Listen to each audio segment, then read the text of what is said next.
So Canada just defeated Suriname 1-0 in the first leg of the CONCACAF Nations League quarterfinals. What does it mean? Well, let's talk about it.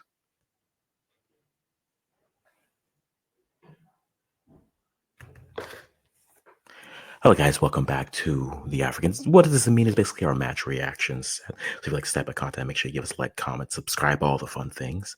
Guys, we're almost at 1,000. I didn't realize it until just recently. So, guys, if you haven't subscribed yet, please do get us to that 1,000 mark and just keep on letting us know what you like, what you don't like. We keep going from there. But again, Canada just defeated Suriname uh, on Friday 1-0 to take a 1-0 victory over them, a 1-0 lead. I shouldn't say victory over them in the CONCACAF Nations League.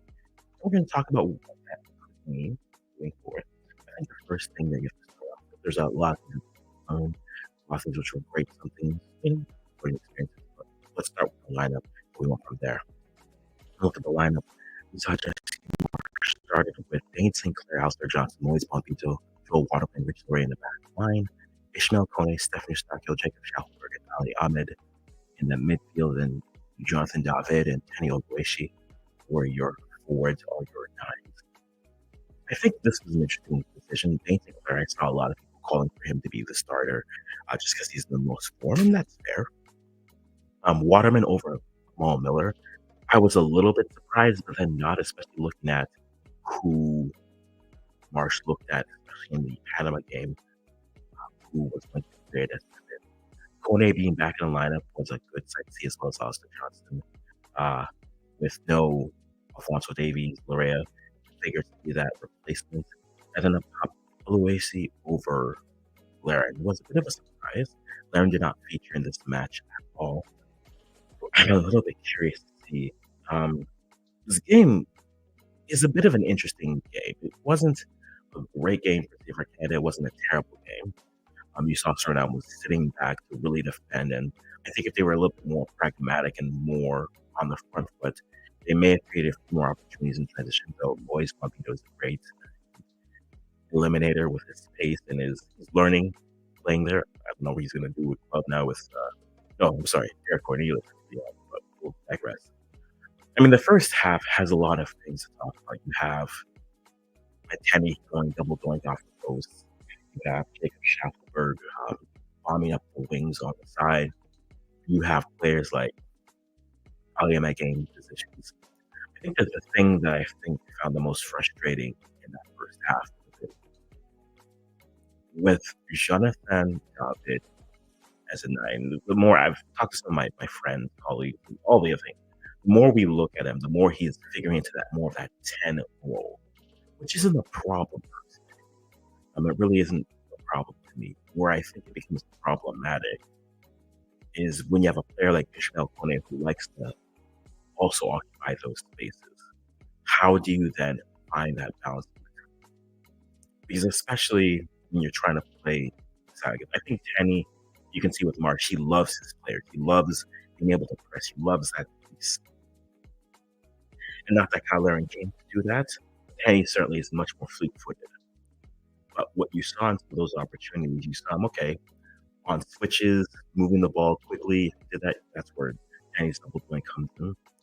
But in build-up, where my concern starts to lie is if Jonathan David and Ishmael Kone start to occupy that same space, what is going to do that? The best we saw Kone play, I think, was that Uruguay game where he was effectively occupying the 10 space with Tenny up top. You had Ahmed on the right, and then I forget who the left winger was that game, but it was effectively a 4-2-3-1. And I find that if you're gonna, this is where the conversation always comes with Kyle Laren. I am one who will always say I think Kyle Laren serves a purpose, does play well. That being said, if I'm gonna drop the Kyle Laren for anyone, I'd rather you drop him for a midfielder and then make Jonathan David play more into that space of that 9 to 10 pocket space versus that 10 to 8 pocket space. Because when he does that, and they're trying to move the ball into Tenny, Tenny wasn't a good holder. Tenny is good in transition. Jacob Schaffelberg, I would argue, is also great in transition. Ali Ahmed, I feel, is much better in the build-up. I think that's where he has his positives and his abilities kind of move forward. But if you're going to try to play transition style, sorry, and you're going to have a team that's going to sit back and defend, I don't know if both things really merited well. I would have rather have seen Kyle Larin. If you're not going to play Kyle Larin, a player who can give you something similar to that, a big body who can hold up your target 9 if need be, why not try Ethiopia? This is nothing against Tanny. I jokingly tell my friends I hate on Tanny because he's been so unlucky, right? And it's a bit harsh, but I think that's the reality with the player. So I think moving forward, if you're going to have David in that role, where he's going to try to drop into that midfield, there's no problem with that. But if that's the case, you need either a target 9 up top there who can play, or you need to make him that 9 and tell him stay in that 9 to 10 space and let Kone use that space in the middle, because I feel that would I think if you give the keys to the midfield in this team versus their 9s, yes, the 9s are playing the best right now. And I say all this also realizing that David has basically had a hand in all the goals, or most of the goals since Jesse Marsh taken over. It is a bit of a trying to look at the bigger picture versus now, right? And I feel that if you want to play in that style, Marsh will have to make some decisions when it comes to that. But I think that first half wasn't bad. You saw them start to kind of move around, build Suriname, and have thoughts about Suriname. I think Suriname isn't a bad team. They're not where they need to be. I do think they have a good potential to grow. They have more room to grow in CONCACAF than, say, Canada does. Canada has, at this point, Mexico and the U.S., and some would argue if they're even trying to reach up to them, or are they level with them? Well, that's a fair conversation. I think Suriname, 4 years ago when we saw them, or 3 years ago when we saw them, they were the new kids on the block, and you said, okay, they could get a lot of things. And in many ways, I'll say this, I think how Suriname looks on the ball, how comfortable they look on the ball. They aren't press proof, but they're press. Yeah, like they're not press proof, because there were some moments where they were uncomfortable, but you saw the technical ability of their players. You're like, okay, give them like a year, maybe add a few more players, maybe get a 9, and this is a team that I think starts to push the bottom of the top 6, top 7 of the region. Some may argue that they're already because they're at the quarters, but I think they start to push like the likes of Costa Rica. Jamaica is always a hit or miss, depending on which players come in and what form they're in, right? But I digress. So first half ends 0-0, and it's very much, if you look at the stats, it's one-sided. But Canada were the more dominant of the sides. You get into the second half, you start to see some movement, you start to see some substitutions. It's interesting to see, with no Liam Miller, how Jesse Marsh wants to address that, right? What's his plan to getting players involved? How is he going to move them? Because with no Liam Miller, I figured one of the things I was wondering is, would they maybe start Ali Ahmed back and then maybe go with a more experienced veteran like a Junior Hoylett up top? Hoylett eventually comes in, and I think that opens the door well for what they try to do. Then you saw Laren Ferroluesi. I think once that came in, David had a much more defined role in terms of his space. And I think that's going to come with playing with different 9s. And Tanny isn't the 9 for that, in my opinion. Tanny and even Jacob Schaffelberg are transitional players to me right now. They're great in that transition. If you're going to play a team that's in a low block, that's not maybe the best usage of them, unless you're going to be trying to switch and go. And there are certain games, and before Liam Miller was injured, Liam Miller would have really played well in this type of a game, just because I don't know how to say this. I feel like Liam can read the pace of the game a little bit better than Jacob can right now. Jacob is, not to say he's a one-trick pony, but he gets it. He's pace. He's going to the end line. He's trying to cut it back. Liam, I feel, has matured a little bit more. We may not get the results that you'd want, say, out of Liam, but Liam definitely, I feel, would have played better here. But it'll be interesting to see what they do in that space. They saw that they brought in Shuang for Kone in the 60th. You brought in on the right side, you brought in Ahmed, took off Ahmed for Junior Hoylett.